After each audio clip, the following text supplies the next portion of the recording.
Olá, bom dia! O Mais Saudável está começando com muita informação e no programa de hoje tem boas dicas para você organizar melhor a sua casa e, consequentemente, a sua vida.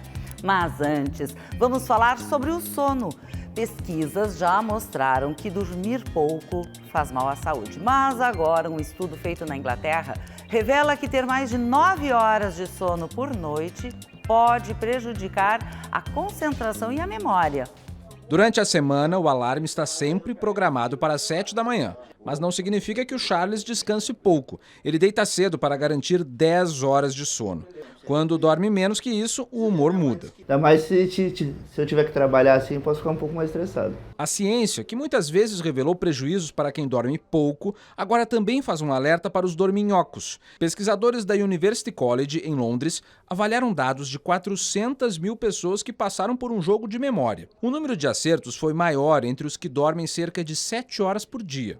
Abaixo disso, houve um aumento de 5% nos erros para cada hora a menos de sono. Entre os que dormem mais de 9 horas, os erros cresceram 9% para cada hora a mais na cama. Ou seja, segundo o estudo, tanto a falta quanto o excesso de sono podem atrapalhar as funções cognitivas, como raciocínio, percepção e memória. Enquanto estamos dormindo, o cérebro elimina informações recebidas durante o dia que não são mais necessárias e fixa as memórias importantes. Além disso, o corpo libera hormônios que renovam as células e fortalecem as defesas. E uma boa noite de sono ajuda até a controlar a fome. Para este neurologista, parte da explicação para o resultado dos testes pode estar relacionada à qualidade do sono. É o caso de quem desperta muitas vezes durante a noite. As interrupções dificultam a chegada à fase mais profunda do descanso, chamada de REM. O sono que realmente te relaxa e o sono que realmente chega a fixar suas memórias. Então você tem um aumento da quantidade do sono sem aumentar a qualidade. Então você pode dormir 10 horas e parecer que você não dormiu nada. A referência dos médicos para um tempo adequado de sono gira em torno de 8 horas, mas não é regra. Existem pessoas que com 6 horas de sono estão plenamente aptas a tudo e outras pessoas que são os dormidores longos, eles têm uma maior necessidade de sono. O sono ideal é individual, ele é aquele sono reparador. Nem mais, nem menos. E na atividade física também vale essa lógica. Sedentarismo faz mal à saúde, mas o excesso de exercícios também. Na rotina suada das academias, muita gente tenta recuperar a admiração pelo próprio corpo. Eu pouco me olhava no espelho, muito pouco me olhava no espelho, porque me incomodava. Os resultados, quando aparecem, viram combustível para mais dedicação. Se o teu objetivo é chegar numa força, todo dia tu vai procurar ter mais força. Alexandra já pesou 100 quilos. Quando eu vi, eu comecei a engordar e fiquei de uma forma física que eu não estava muito satisfeita. Ela mudou a alimentação e passou a se exercitar regularmente. Agora, além de se sentir mais bonita, melhorou indicadores de saúde, como taxa de colesterol e glicose. Faço periodicamente, meus exames clínicos são maravilhosos. Sempre tenho grandes elogios do meu médico. Cerca de 10 milhões de brasileiros praticam exercícios físicos dentro de academias. Esse número dobrou em 7 anos. Muita gente está aqui em busca de um corpo mais atraente. Mas, por tabela, ao levantar a autoestima, a saúde também ganha. Não conheço ninguém que faça exercício corretamente e que depois de algum tempo não se sinta muito melhor em todos os sentidos, com o humor melhorado, com mais vontade de trabalhar, com mais vontade de fazer as coisas, mais motivado para tudo. O exercício age nessa questão hormonal, de neurotransmissores, age de uma forma muito impactante e ele é bom sempre. O Brasil é o segundo país com o maior número de academias, só perde para Estados Unidos. Em 2000 eram 15 mil unidades. No balanço mais recente, de 2017, o país tinha 34 mil estabelecimentos. A Bruna faz musculação 7 dias por semana, nunca falta. Independente de onde eu tô, dou um jeito. Se eu vou viajar, eu vou pegar um hotel que tem academia. Se na academia não for muito boa, vou dar um jeito de fazer. Eu vou levar uns elásticos, vou levar uma corda, vou correr na rua. Mas ficar parada eu não fico. O risco é cruzar uma linha tênue que separa a disciplina da obsessão. Eu sempre queria mais e achava que não estava bom. A busca obsessiva pelo corpo perfeito pode ser o gatilho para problemas de saúde. Por exemplo, há pessoas que já são muito fortes, musculosas, mas têm uma relação traiçoeira com o espelho. Se veem magras demais, gordas demais, enxergam mil defeitos. Quando isso acontece, é hora de procurar ajuda. O transtorno psiquiátrico é chamado de vigorexia. Pessoa que malha muitas horas, todos os dias, mas não se enxerga como ela é. Ela se enxerga com uma estrutura muscular insuficiente. A Bruna tem consciência de que já melhorou muito, mas segue exigente. Então, olhar o teu corpo, o que mais te incomoda nele nesse momento? A finura das pernas ainda. Repare nas pernas supostamente finas. Ela também está insatisfeita com a barriga. Eu gostaria ainda de ter um pouquinho menos, um pouquinho mais de definição aparente. Por teu critério, tu tá um pouquinho gorda ainda. Não, eu não posso ser gorda, mas assim, se eu pudesse diminuir um pouquinho ainda aqui para ser um pouquinho mais definida, sim. Nos últimos anos, um novo problema de saúde mental tem sido estudado: a dependência da atividade física. Para além de 2 horas por dia, todos os dias e com prejuízo associado. O que seria esse prejuízo? Daqui a pouco a pessoa está se lesionando e continua o exercício. Daqui a pouco a pessoa recusa convites de amigos, de família para algum evento, ou deixa de ir numa reunião de trabalho. E quando a pessoa não consegue ir, tem uma irritabilidade muito grande, pode ter crises de ansiedade. Você acha que o exercício físico para ti é um vício? É um vício, porque hoje eu não sei viver sem, assim. Outro risco é se machucar durante treinos exagerados. Foi assim que o Felipe lesionou o ombro e teve que ficar sem malhar por 2 meses. Não fiz a preparação, achei que estava ali pronto para botar uma carga excessiva. E no primeiro exercício ali já senti dor e já tive que parar. Moa pratica fisiculturismo, esporte em que atletas disputam quem tem mais volume e definição muscular. Por 3 meses, ela usou anabolizantes, drogas derivadas do hormônio testosterona que aumentam os músculos, mas têm graves efeitos colaterais, como risco de doença no fígado, aumento das mamas nos homens e surgimento de características masculinas no corpo da mulher. Um dia que eu fui numa festa, vieram umas pessoas falarem comigo, dizer que eu era muito bonita, só que queriam saber se tinha certeza que eu era mulher. E aquilo ali deu um bate na minha vida, tipo, oi, eu tô treinando, tô me matando pra terem dúvida se eu sou mulher, não é isso que eu quero pra mim. Eu peguei pra mim que eu não quero competir pro resto da vida, porque eu sabia que eu ia ter que usar muita droga. Esse buscar um belo inatingível, que ninguém sabe qual é, tá levando ao uso excessivo de drogas, de ilícitas, de hormônios, eu sou endocrinologista, trabalho com hormônios, mas hormônios devem ser utilizados quando necessários, quando há uma falta.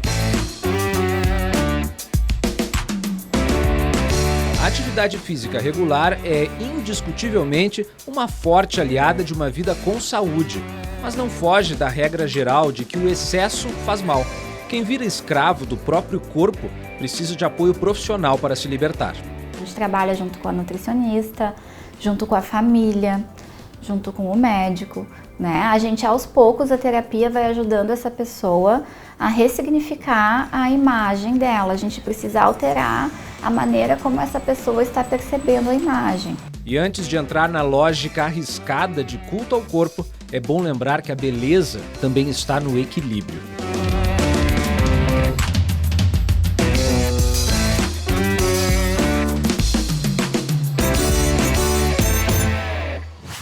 Equilíbrio é a palavra-chave para tudo. E hoje, no nosso quadro Espaço Saúde, vamos responder a dúvida de um telespectador que quer saber qual a idade para começar a consultar com o médico geriatra. O processo de envelhecimento ele inicia por volta dos 30 anos de idade, é bem precoce. Então, quanto antes nós iniciarmos o nosso processo de cuidado da nossa saúde, melhor. Eu recebo muitos pacientes jovens no consultório, principalmente após os 40 anos, pessoas que querem prevenir doenças. E eu acho que esse é o momento mais adequado, assim, a partir dos 40 anos a gente iniciar essa avaliação mais ampla, no sentido de identificar precocemente problemas de saúde, para que eles não se agravem nesse processo de envelhecimento. Agora nós vamos para um breve intervalo e na volta o assunto é organização na sua casa e na sua vida. Se você tem alguma sugestão para o programa, envia para o e-mail maissaudável@band.com.br. Já voltamos.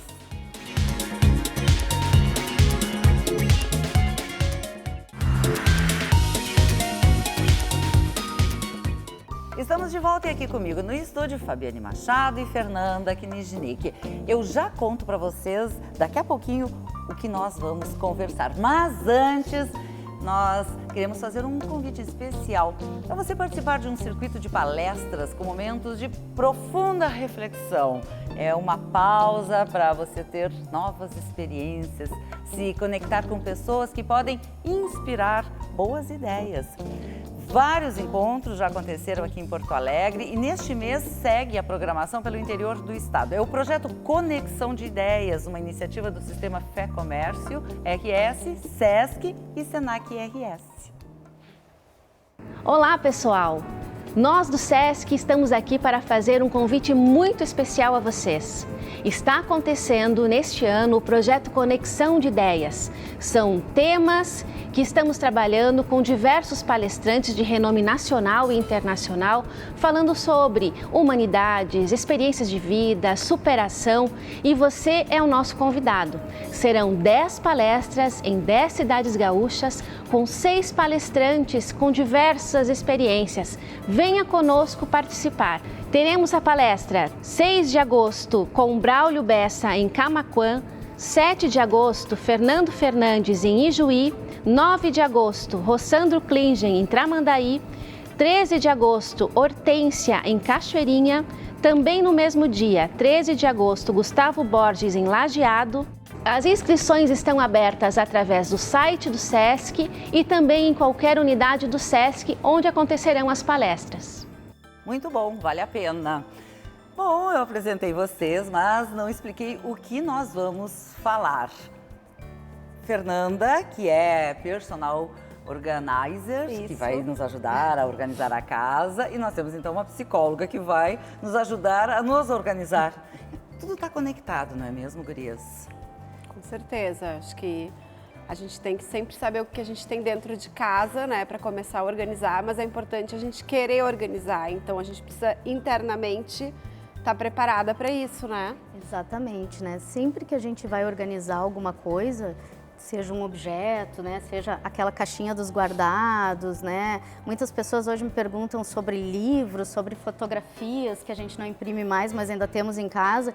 É importante a gente poder olhar para esse material todo, todos esses objetos, e também olhar para a gente, porque tanto os livros quanto as fotos, como, né, enfim, as nossas roupas, elas também contam da gente. E a forma com que a gente trata esses objetos também muitas vezes é a forma que a gente também trata os nossos guardadinhos, né? É, eu sinto isso toda vez que eu organizo, porque às vezes a coisa vai se desorganizando, se embolando, vai se embolando e aí dá uma organizada mesmo, porque a gente vai buscando na memória exatamente isso, a roupa, quando comprou, vai elaborando tudo isso, mas tem um problema que às vezes as pessoas são apegadas demais e não querem se desapegar. Precisa fazer esse desapego, né? E eu acho que quando a gente entra num ambiente, a gente percebe muito, né, a identidade da pessoa, como é que é essa pessoa por dentro, muito pelo que a gente vê por fora, né? Então, a casa das pessoas diz muito do que elas são, né? Então, a tua bagunça ou a tua organização mostra muito como é que tu é por dentro. Então, eu sempre digo isso para os clientes, sabe? Tu precisa te desapegar, tu precisa parar um pouco, olhar o que tu tem. Até para tu saber o que tu tem e o que tu não tem, tu precisa parar um pouco e olhar para as tuas coisas. Às vezes as pessoas não têm tempo e aí elas te chamam, Exatamente. É isso que acontece? Às vezes elas não têm tempo, E muitas coisas elas não precisam ficar junto comigo, né? Se for, claro, documentos, se for, assim, coisas muito íntimas, elas precisam parar um pouquinho e me mostrar onde estão, auxiliar, porque eu não posso sair jogando fora coisas muito pessoais. Mas quando são roupas, quando são louças, né, a parte mais de cozinha da casa em geral, aí eu não preciso que elas fiquem comigo. A gente combina algumas regrinhas e eu organizo sozinha, que daí eu libero elas para trabalhar e para seguir a rotina. Isso é importante, a gente poder, às vezes, passar para uma outra pessoa, mas daí tem que ser uma combinação bem feita. Exatamente, porque, né, tudo tem uma história. E a gente se relaciona com as pessoas, mas a gente também se relaciona com os objetos, né? E a gente está num momento que a gente tem essa necessidade muito grande de consumir. E não é incomum, principalmente nós mulheres, às vezes a gente tem uma pilha de roupas, às vezes iguais, né? Tipo calça jeans, por exemplo. Aí a gente vai olhar lá no guarda-roupa, tu tem várias que são muito similares e muitas que tu nem lembrava mais que tu tinha. Porque elas ficam lá naquele cantinho guardado, né? Enfim, lá no fim daquela pilha a gente acaba esquecendo, acaba não usando. Então isso é importante também, da gente poder praticar esse desapego, passar isso adiante, porque essa energia também faz bem pra gente, né? Poder passar isso para outra pessoa. Ajudar os outros, exatamente, que essa roupa ela também vá fazer a história de outra pessoa, vá compor, né? Uma narrativa para uma outra pessoa também. Circular energia. Exatamente, isso é muito importante. E uma coisa que eu acho legal de falar é que existe uma diferença muito grande entre o organizar e o arrumar. Qual é a diferença? As pessoas acham que porque elas arrumaram, elas jogaram dentro do armário, elas colocaram em qualquer lugar, elas organizaram. Isso não é verdade. Então, muitas vezes mostra muito como as pessoas são, que se tu abrir às vezes um determinado armário, vai cair tudo, sabe? Chega uma visita, tu abre e cai tudo. Aquilo não é organizar, aquilo é arrumar. Eu sempre faço algumas perguntas. Mais ou menos é arrumar por fora, né? Por dentro isso, não. mas por dentro não tá arrumado, né? Eu sempre faço algumas perguntas que assim, quando falta luz, tu sabe onde está a vela e a caixa de fósforo? Quando for alguém cozinhar na tua casa e te perguntar, cadê aquele tempero ou aquela panela, tu sabe onde está? Se tu souber onde está no escuro a tua vela e a tua caixa de fósforo, é porque tu é uma pessoa organizada. Eu acho que eu não sou organizada. Eu não sei tudo que está na minha casa. Eu vou lá te ajudar. Eu acho que vai ter que ir lá em casa.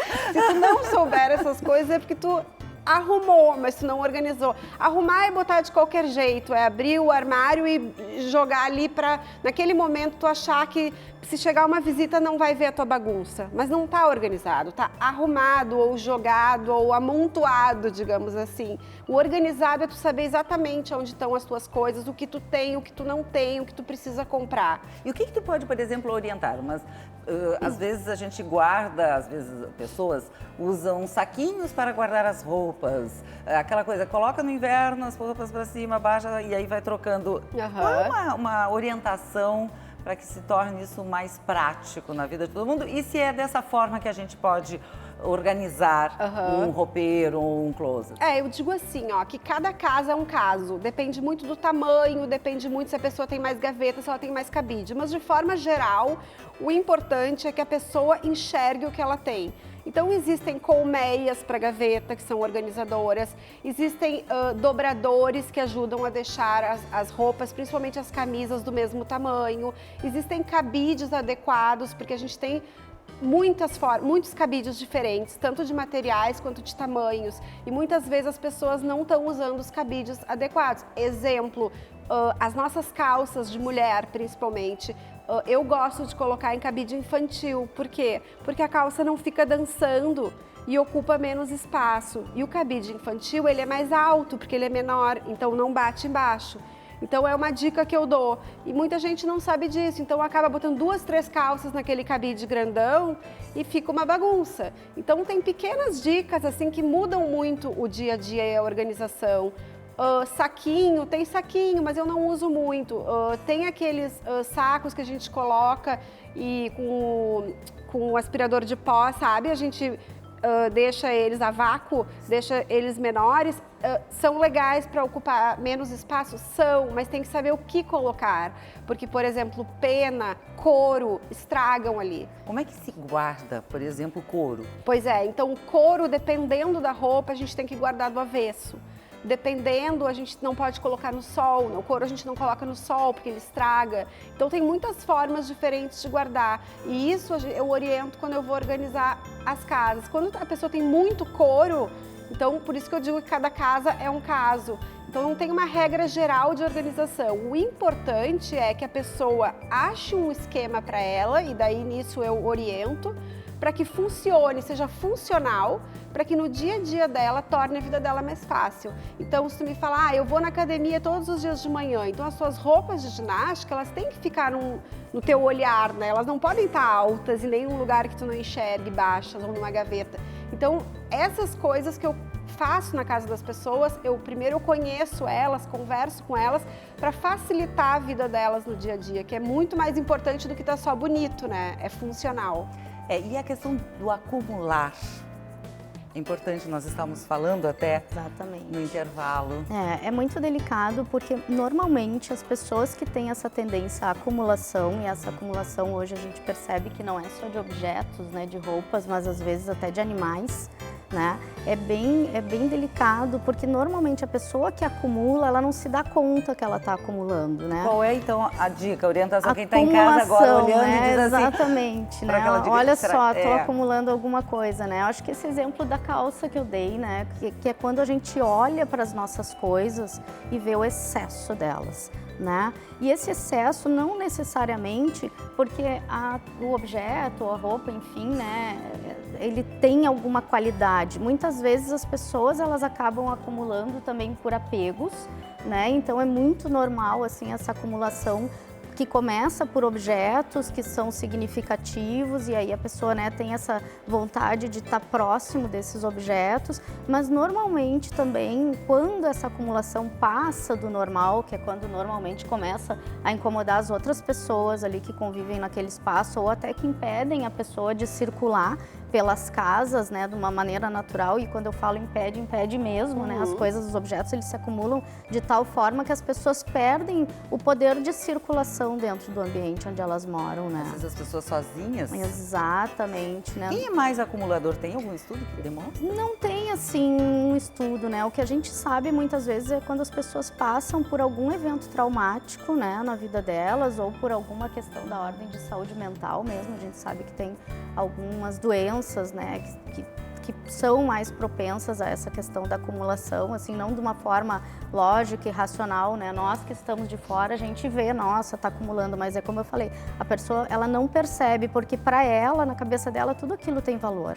Então é difícil. Tudo é muito importante. Virar essa chave, É muito difícil, mas quando a pessoa procura ajuda, e normalmente, né, quem nos aciona para essa ajuda ou são os familiares, ou as pessoas mais próximas, amigos, às vezes até colegas de trabalho. Eu já tive situação que foi um colega de trabalho que trouxe, né, o caso para mim, e eu fui na casa da pessoa para poder entender qual era a relação dela com aquela acumulação, para que a gente consiga então trabalhar isso, né. No caso, no meu trabalho, que acontece muito, que eu ajudo muitas pessoas é em mudança. Quando as pessoas estão em mudança de uma casa para outra, eu consigo convencê-las ou fazê-las entenderem que aquele é um momento do desapego e que não dá para levar pote sem tampa, coisas quebradas, coisas que tu não usa há 10 anos, e que aquele é o momento do desapego. Então é mais fácil, e aí elas começam a se dar conta de que realmente, pô, não usei todo esse tempo, ou para que guardar, né?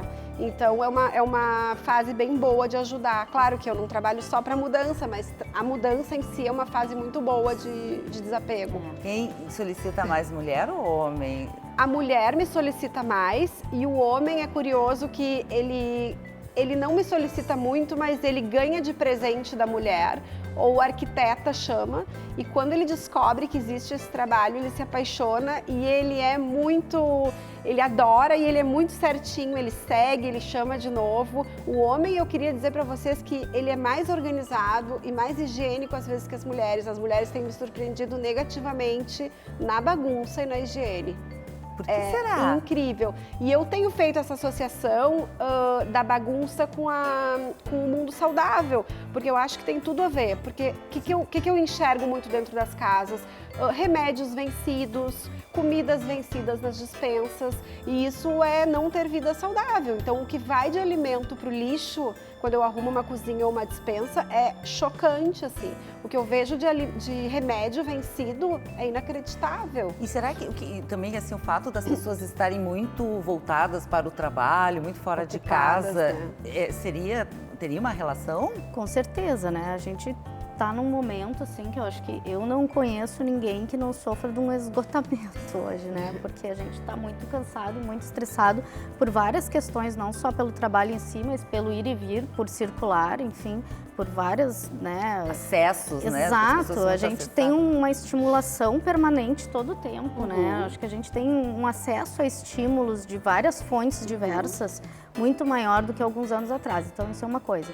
E a outra coisa é quando, na verdade, a gente... Porque uma coisa eu chego em casa e eu não faço hoje, né? Eu tomo a minha água e não lavo o copo. E aí eu digo assim, vai empilhando o copo, né? Eu vou não fazendo, até que aquilo acumula de uma...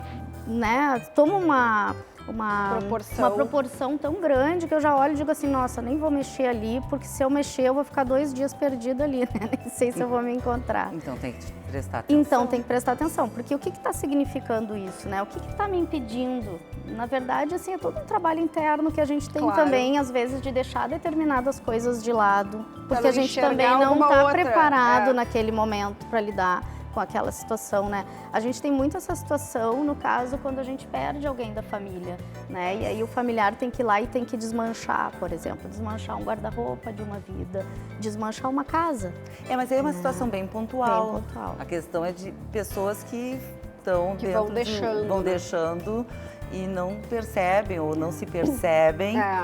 Na verdade, acho que não colocam isso na sua rotina. Eu acho que também, é mudança né? de hábito, sabe? Eu acho que assim como as pessoas têm que ter a rotina para pagar contas, né? Não vão deixar de pagar uma conta que vão pagar multa. E, por exemplo, todo domingo eu faço a minha lista da semana para saber o que eu tenho de tarefas. Eu acho que as pessoas precisam criar hábitos para não deixar acumular. Então, assim, claro, não vai arrumar o armário toda semana, porque aquilo ali, para quem não está acostumado, pode ser um exagero.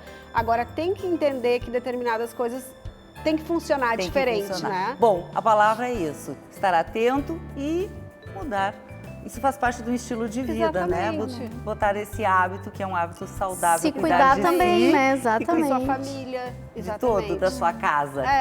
Quero agradecer imensamente, obrigada pela participação de vocês aqui no nosso programa. E o Mais Saudável vai ficando por aqui. Quer rever todos os conteúdos do programa? É só acessar o canal da Band no YouTube. Acompanhe também o Instagram e a nossa página no Facebook.